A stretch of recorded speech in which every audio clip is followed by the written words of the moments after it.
আসসালামু আলাইকুম বন্ধুরা, কেমন আছেন? আশা করি ভালো আছেন। আমাদের 217 নম্বর প্রজেক্টের তৃতীয় তলার ঢালাইয়ের কাজ চলিতেছে।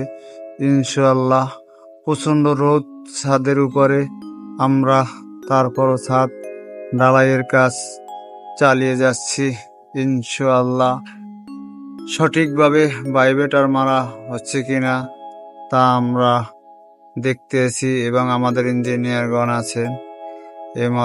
আমাদের কোম্পানির নিজস্ব ক্রেন দিয়ে ঢালাইয়ের কাজ চালিয়ে যাচ্ছি। ইনশাআল্লাহ এই রৌদ্রের ভিতরেও আমরা লিফটের ভিতর থেকে ক্রেন বসে ঢালাইয়ের কাজ করতে আছি, যাতে জনগণের কোনো ক্ষতি না হয়। তাই আমরা লিফটের ভিতর থেকে ক্যারেং মেশিন বসাইছি।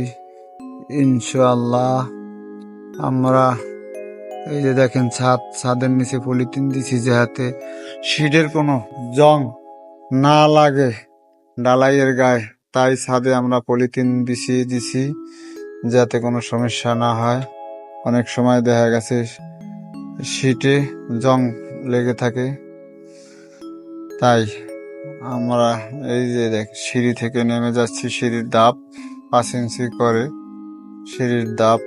আমরা দেখেন নিচের কাঠ বাঁশ সব নতুন, আমরা এক সেট নতুন কাঠ বাঁশ দিয়েছি।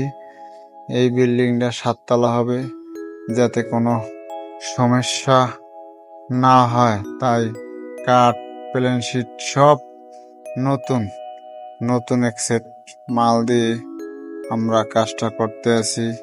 নির্মাণ শ্রমিকদের হাতের ছোঁয়ায় উন্নয়নশীল কাজ। এই দেখেন পলিথিন দেওয়ার পর ছাদের ফিনিশিং কত সুন্দর দেখা যায়। পলিথিন দেওয়ার কারণে ছাদের ফিনিশিং অনেক সুন্দর। ছাদে কোনো জং নাই, জংকার নাই, কোনো কিছু নাই, একবারে পরিষ্কার। এই সিলিং এর প্লাস্টার অনেক